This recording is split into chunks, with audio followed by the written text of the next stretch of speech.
बहू और बुलेट। घर के बाहर फट फट फट की जोर से आवाज हुई। सीमा को लगा कि पटाखे फूट रहे हैं। वो डर के मारे घर से बाहर निकली। देखा तो सामने योगेश यानी कि पतिदेव एक बुलेट बाइक पर बैठे हैं।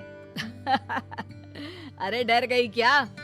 बाइक लेकर आया हूँ तुम्हें घुमाने के लिए। सच में? मुझे लगा पटाखे फूट रहे हैं। अरे पटाखे भी फूटेंगे और मिठाई भी बटेगी। माँ को तो बुलाओ। माँ भी बाहर आ जाती है।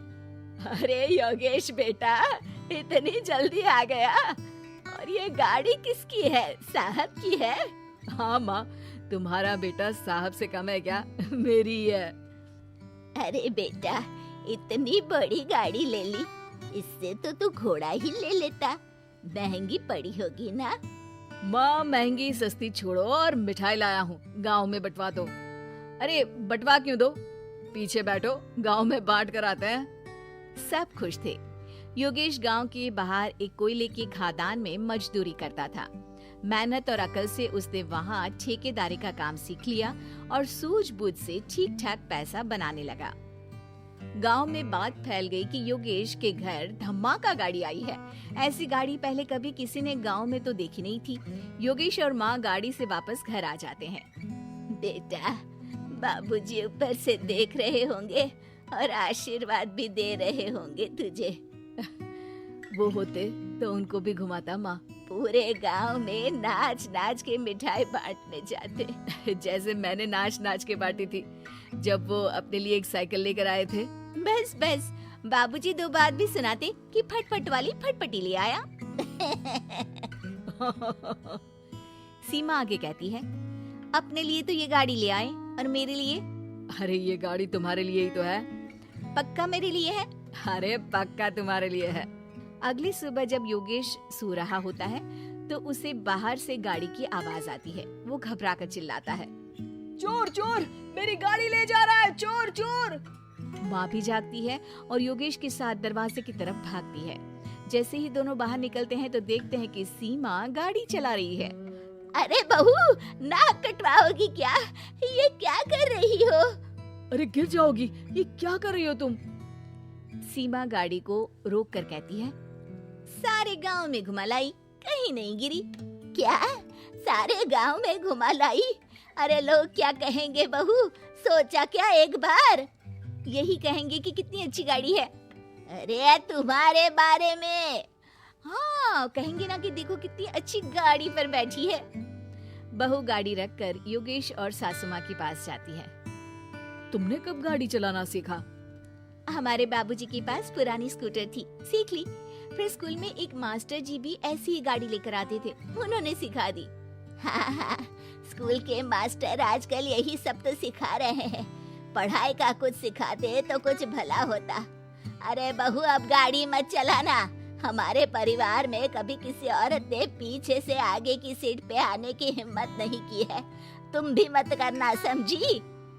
जी समझ गई माँ जी। सीमा सास की बात सुनकर चुपचाप रसोई में जाकर उदास होकर खाना पकाने लगी है। सास सुबह सुबह मंदिर से पूजा करके लौट रही होती है। तभी उसे दो औरतें रोक लेती हैं और कहती हैं, अरे बहू को थोड़े अच्छे लक्षण भी सिखा दो। गाड़ी चलाने निकली थी, गांव की मर्यादा का कोई ख्याल नहीं है। वही तो। अरे पैसे आने लगे हैं तो क्या मतलब कि किसी रीति रिवाज को नहीं मानोगे? अरे समाज में रहना है तो समाज के ढंग से ही रहना पड़ता है। अरे लाज भी नहीं आई बहू को? चूल्हे चौके से निकलकर सीधे गाड़ी लेकर चौराहे चबूतरे नाप लिए, फाट फाट फाट करते हुए। अरे कुछ कह देना उसे। अरे ये क्या कहेगी? बूढ़ी सास है, इनकी थोड़ी ना चलती होगी घर में। हाँ, बहू की ही चलती होगी, मर्जी भी और गाड़ी भी। सास सब सुनकर घर आती है और बहू को चिल्ला के बुलाती है, अरे नाक कटवा दी सबके सामने गाड़ी चलाकर। औरत जात गाड़ी नहीं चलाती। शहरों में तो 4 पहियों वाली गाड़ी भी चलाती है और हेलीकॉप्टर, हवाई जहाज भी। शहर में थोड़ी ना रहती हो मैडम साहिबा। आज के बाद गाड़ी से ही नहीं, यूं भी निकलना बंद तुम्हारा घर से।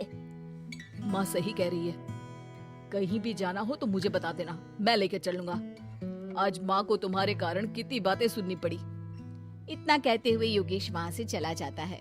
बारिश की वजह से कारखाने के रोड पर कीचड़ रहता है, इसीलिए योगेश गाड़ी घर रख कर जाता है और किसी से लिफ्ट लेकर कारखाने पहुँचता है ताकि नई गाड़ी गंदी ना हो। लेकिन शाम को इतनी तेज बारिश होती है कि उसे वापस आने का कोई साधन ही नहीं मिलता। बारिश बढ़ती जाती है, रात के 11 बज जाते हैं। रास्ते में एक नदी का ब्रिज है, अगर उस पर पानी आ गया तो योगेश कारखाने में ही फंस जाएगा। पूरी रात भूखे प्यासे बितानी पड़ेगी। घना अंधेरा, बिजली की कड़कड़ाहट और तेज बारिश। राजेश डर भी रहा था, ठंड से कांप भी रहा था। तभी उसे रोड से आती हुई एक रोशनी दिखती है। वो देखता है कि उसके सामने एक बाइक आकर खड़ी हुई है। वो ऊपर वाले को धन्यवाद देकर उस बाइक वाले आदमी की तरफ बढ़ता है, पर पास जाकर देखता है तो भौचक्का रह जाता है। सीमा, तुम यहाँ इतनी बारिश में गाड़ी पर? पहले बैठो तो, नदी ब्रिज पे आ जाएगी तो जाना मुश्किल हो जाएगा। योगेश गाड़ी के पीछे बैठता है। सीमा गाड़ी चला रही है। मैंने तो तुमको पहचाना ही नहीं। गाड़ी की आवाज तो पहचानी होगी ना। अरे पर मुझे नहीं पता था कि तुम आओगी। अच्छा किया कि तुम आ गई। माँ नहीं आने दे रही थी, पर हमेशा पति पत्नी की रक्षा थोड़ी ना करेगा, पत्नी को भी तो करनी चाहिए। योगेश को सुबह अपने किए पर पछतावा होता है। उसकी आंख में आंसू आ गए जो बारिश की बूंदों में बह गए थे। उसके बाद सीमा को सास ने और योगेश ने खुशी खुशी समाज की सीमा लांघने की मंजूरी दे दी। अब वो जहाँ भी जाती फट फट फट गाड़ी पे ही जाती।